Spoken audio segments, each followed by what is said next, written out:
Hey, what is going on, guys? In this video today, we're going to be doing something along the lines of a console Fortnite optimization guide.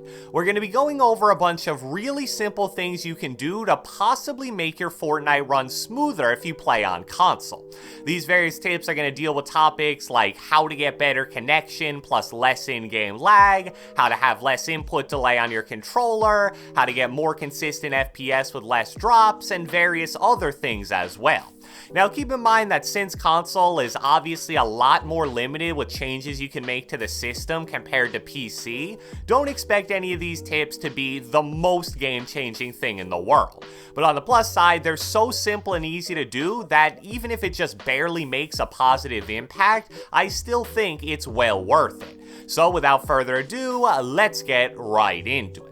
Alright, so let's first start off by talking about some in-game settings that could be hurting your FPS. The first setting that you want to make sure you have off is in the sound section called Visualize Sound Effects. I'll be honest, this is a setting that I've never used in my entire Fortnite career, so I actually didn't even know it hurt FPS until I saw Young Calc tweet about it. He said, "Why do so many players use Audio Visualizer? It lowers FPS and makes your audio one-dimensional. Unless you're actually hearing impaired, you shouldn't use it because I see so many people using it and I highly doubt they know all the downsides." So according to him at least, it's actually a setting that a lot of people use, but since it lowers FPS, I agree with what he said. Don't use it unless you actually need to. Another set of settings that you probably want to turn off is located in the replay section.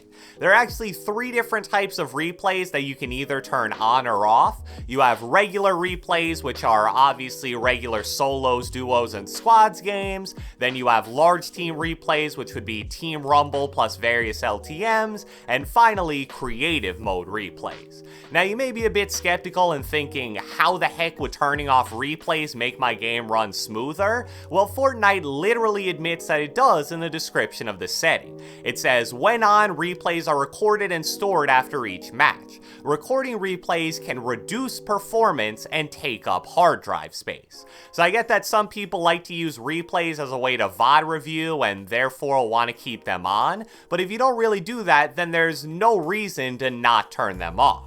So now let's get into some things you can do outside of Fortnite to lower your controller's input delay. The first thing that I want to discuss is a setting that lots of TVs/monitors have called gaming mode or instant mode.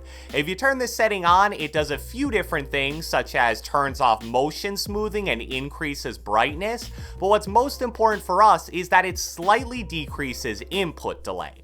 Now, even though I'm sure the effects of this setting vary a bit based on the model of your TV/monitor, there are plenty of videos on YouTube which show that using it actually does have a positive impact on input delay. And what's interesting is that since the majority of TVs and monitors aren't really used for gaming mode is defaultly going to be set to off unless you manually change it. Since every TV monitor out there has different menus and such, you may have to look around a bit to find the gaming or instant mode option, but on most monitors it should be located somewhere in the picture or display settings. And just be aware that on some TVs, instant mode can be a really difficult setting to find. On my BenQ monitor, instant mode isn't even an option on the standard picture settings. For me to even be able to find it, I had to actually first switch to the gamer picture mode, and only then did it give me an option to turn the instant mode setting on. Another setting on your TV/monitor that you want to change are these things known as reduction features. I really didn't understand what these reduction features were until I read this paragraph online that explained it really well. It says, many TVs come with multiple reduction settings. These settings are commonly found in submenus within submenus, so it can be tricky to find them, and even if you're able to, it's a toss-up whether the TV will even explain the setting. These settings go by multiple different names, with some of the most common ones being noise reduction, mosquito reduction, and NR reduction. It doesn't really matter what they're called, they always increase input lag. Anything that alters the signal between your console's video output and your TV screen can cause input lag, so by turning these off, you might notice that it affects response time. Based on my research, this seems like more of a TV thing than a monitor thing, so if you use a monitor, you may not have to worry about this, but I'd still check anyway.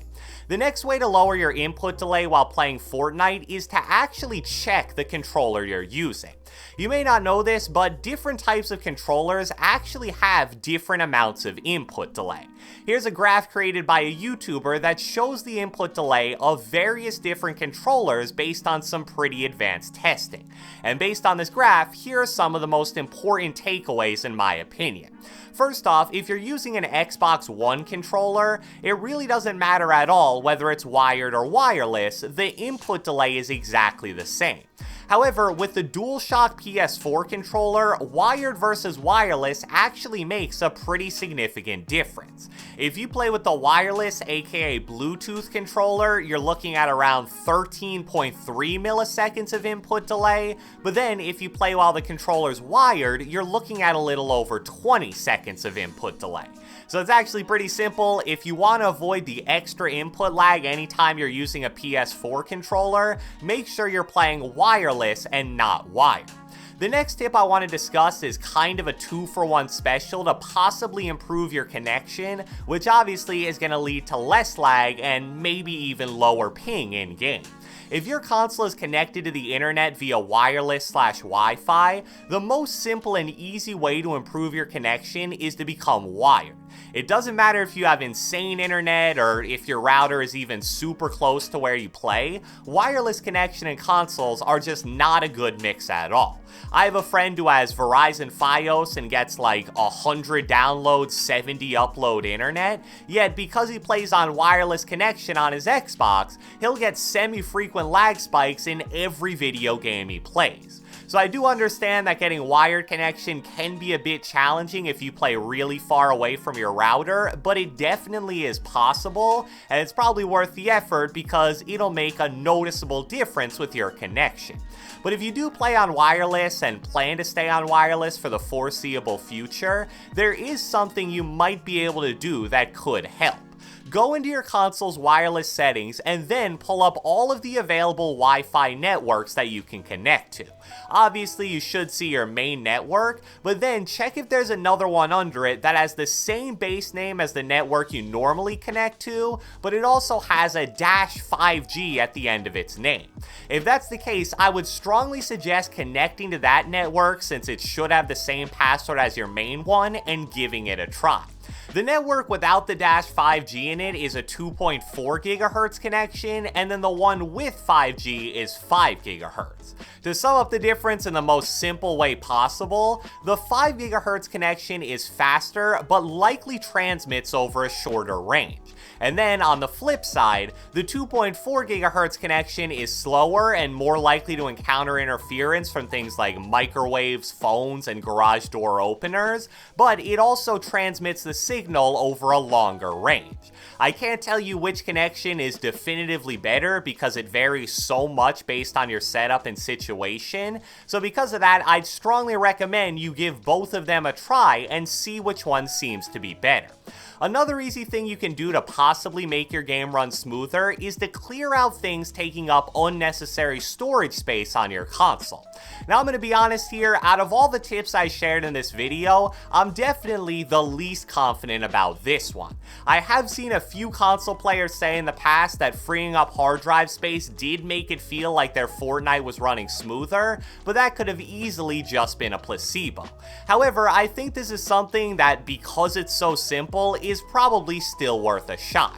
I'm guessing you can find at least 1 or 2 games taking up a decent amount of space that you don't really play anymore, so why not just uninstall them?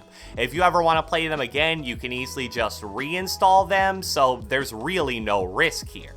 The final quick tip to wrap this up is that if you have a lot of friends and pending friend requests on Fortnite, to remove or decline some of them. Again, this is a theory that's never been 100% proven because I don't know how you would, but a lot of pros believe that having a lot of friends and pending friend requests actually makes your game more laggy. I really don't think this would be a problem unless you have over 200 to 300 or so, but who really knows? So I hope you guys enjoyed this video, and if you watched the entire thing, be sure to let me know with a comment down the comment section below. On a scale of 1 to 10, with 1 being terrible and 10 being perfect, how would you rate your general connection while playing Fortnite? Be sure to leave a like, leave a comment, subscribe, turn on post notifications, do whatever the heck you want, and I will catch you guys next time.